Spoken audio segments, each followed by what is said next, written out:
Al-Quran dituliskan seperti ini. Sebab itu, baiklah kita waspada, supaya jangan ada seorang di antara kamu yang dianggap ketinggalan, sekalipun janji akan masuk ke dalam perhentiannya masih berlaku. Karena kepada kita diberitakan juga kabar kesukaan, sama seperti kepada mereka. Tetapi firman pemberitaan itu tidak berguna bagi mereka, karena tidak bertumbuh bersama-sama oleh iman dengan mereka yang mendengarnya. Sebab kita yang beriman akan masuk ke tempat perhentian seperti yang Ia katakan, sehingga aku bersumpah dalam murkaku, mereka takkan masuk ke tempat perhentianku. Sekalipun pekerjaannya sudah selesai sejak tahun dijadikan. Sebab tentang hari ketujuh pernah dikatakan di dalam suatu nas. Dan Allah berhenti pada hari ketujuh dari segala pekerjaannya. Dan dalam nas itu kita baca, mereka takkan masuk ke tempat perhentianku. Karena penulis kitab Ibrani ini berbicara kepada orang kelompok Yahudi yang mengenal besar tekanan lama. Dia melanjutkan perenungan ini yang berbicara mengenai Mazmur 95. Dan sekarang dia mulai berbicara mengenai hari Sabat atau hari perhentian. Lantasan mengenai istirahat saya kita kenal ya, dan dalam hukum Alkitab orang-orang hanya bisa bekerja selama 6 hari. Namun pada hari yang ketujuh mereka harus berhenti. Jadi penulis kitab ini mulai membahas gagasan ini dan berkata, perhatikanlah, ada sebuah janji di masa lampau, yaitu bahwa kita pada suatu hari nanti akan bisa masuk ke dalam perhentian Allah. Dan apa yang dimaksud dengan perhentian ini, saudara? Nah, secara literal, ini bukanlah sebuah perhentian seperti Sabat yang disampaikan dalam hukum Taurat, karena bukan ini yang menjadi poinnya di sini. Kemungkinan lain yang bisa muncul di sini adalah bahwa perhentian ini adalah perhentian yang menjadi tujuan orang-orang dan mereka akan menerimanya, yaitu setelah mereka sampai ke tanah Kanaan. Jadi kita perhatikan ayat 11 yang menyebutkan sebagaimana yang dikutip dalam Mazmur 95 yang berkata bahwa mereka tidak akan masuk ke dalam perhentian Allah karena mereka tidak percaya dan berdosa atas ketidakpercayaan itu. Penulis mengkaitkan hal ini tidak langsung kepada perhentian setiap orang, namun kepada perhentian Allah. Ini kita garis bawahi. Dan inilah yang menjadi pendukung apa yang dikatakan dalam ayat 4 yang berkaitan dengan Kejadian pasal 2 ayat 2 yang berkata bahwa Allah beristirahat setelah segala sesuatu yang telah Ia lakukan. Jadi janji peristirahatan bagi para umat Allah sesuai dengan bagian ini, yaitu dalam kitab Ibrani pasal 4 ini adalah bahwa Allah sendiri juga beristirahat. Dan jika kita memahami undangan ini, kita perlu juga membagikannya kepada orang lain ya. Jadi ini merupakan sesuatu yang jelas di sini. Sebagaimana kita akan melanjutkan pembacaan kita ayat 6. Jadi sudah jelas bahwa ada sejumlah orang yang akan masuk ke tempat perhentian. Sedangkan mereka yang kepadanya lebih dahulu diberitakan kabar kesukaan itu tidak masuk karena ketidaktaatan mereka. Sebab itu Ia menetapkan pula satu hari, yaitu hari ini, ketika Ia setelah sekian lama berfirman dengan perantaraan Daud seperti dikatakan di atas. Pada hari ini jika kamu mendengar suaranya, janganlah keraskan hatimu. Sebuah gagasan ini merupakan sebuah skenario dalam konteks keluaran dan yang dibahas kembali dalam Mazmur pasal 95. Ini sekarang diaplikasikan dalam konteks Ibrani juga ya. Dan bukti yang menunjukkan bahwa peristirahatan ini juga berarti genapi dalam perjanjian lama bisa kita lihat dalam hal-hal selanjutnya. Karena kita melihat dalam pasal 4 ayat 8. Sebab andai kata usaha telah membawa mereka masuk ke tempat perhentian. Nah, mari kita perhatikan. Pasti Allah tidak akan berkata-kata kemudian tentang suatu hari lain. Dan yang dimaksud di sini Mazmur 95. Jadi masih tersedia suatu hari perhentian, hari ketujuh bagi umat Allah.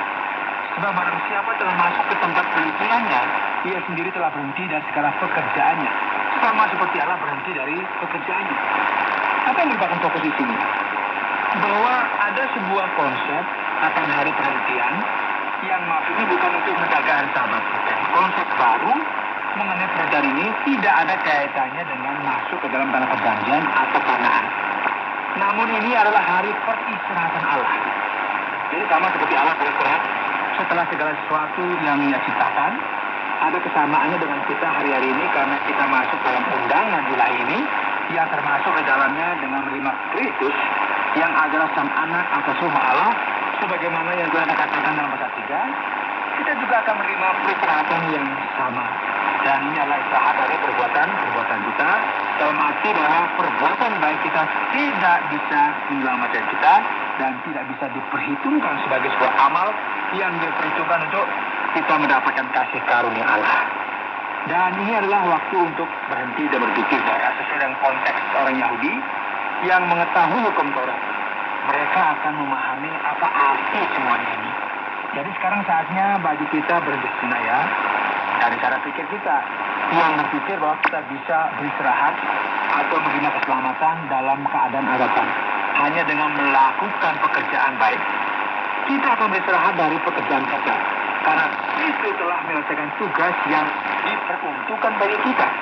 Oleh sebab itu sangat menarik di dalam ayat 11 kita perhatikan, karena itu baiklah kita berusaha untuk masuk ke dalam perhentian itu supaya jangan seorang pun jatuh karena mengikuti contoh ketidaktaatan itu juga. Jadi paralel dengan perjanjian lama pada zaman Keluaran, hal ini ditetapkan. Setiap orang yang tidak percaya, yang tidak taat, tidak diizinkan untuk masuk ke tanah Kanaan. Masih ingat ya? Nah, sama seperti sekarang.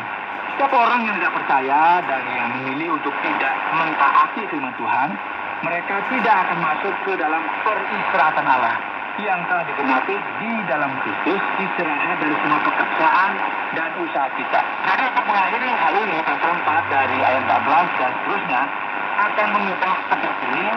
Jadi inilah mengapa kita akan mengakhiri refleksi kita di ayat 13. Dan firman Tuhan kemudian akan mengatakan, sebab firman Allah hidup dan kuat dan lebih tajam daripada pedang bermata dua manapun, yang menusuk amat dalam sampai memisahkan jiwa dan roh, sendi-sendi dan sumsum. Ia sanggup membedakan pertimbangan dan pikiran hati kita. Mengapa penulis kitab Ibrani mengutip ayat terkenal ini? Yaitu ayat yang secara spesial berbicara mengenai firman Tuhan yang hidup dan kuat. Karena ia sedang memberikan komentar atas segala sesuatu ini berdasarkan kitab Keluaran. Dan khususnya kalau kita perhatikan Mazmur 95 ayat 7 sampai 11. Jadi dengan kata lain dia sedang berkata, perhatikan di sini, aku menunjukkan kepadamu bahwa Kristus lebih besar dari hari Sabat. Dan di manakah kita menemukan bukti dari hal ini? Di dalam firman Tuhan. Firman Tuhan itu hidup dan kuat.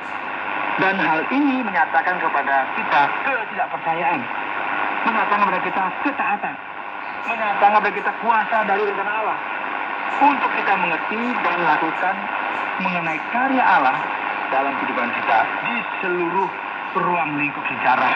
Yaitu apa saudara? Sejarah keselamatan yang menghakimi pikiran dan hati kita.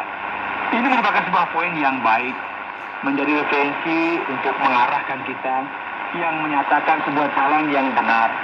Dan itu membuktikan hal ini sang penulis mengatakan, dan tidak ada suatu makhluk pun yang tersembunyi di hadapannya, sebab segala sesuatu telanjang dan terbuka di depan mata Dia, yang kepadanya kita harus memberikan pertanggungjawaban.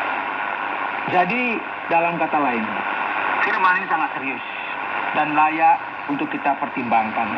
Karena kebenarannya adalah jika kita tidak memberikan perhatian yang benar mengenai Sang Kristus yang agung ini, Sang Juru Selamat, Allah yang menjelma menjadi manusia, maka kita akhirnya akan mempertanggungjawabkan ketidaktaatan dan ketidakpercayaan kita kepada Allah. Firman yang terdapat dalam kitab Ibrani ini adalah sebuah firman yang serius. Firman ini kembali memberikan nasihat dan arahan, dan ini semua sangatlah penting dalam kehidupan kita, bagi keselamatan kita, dan supaya kita tetap ada dalam keselamatan ini yang diberikan kepada kita secara cuma-cuma oleh Tuhan kita Yesus Kristus.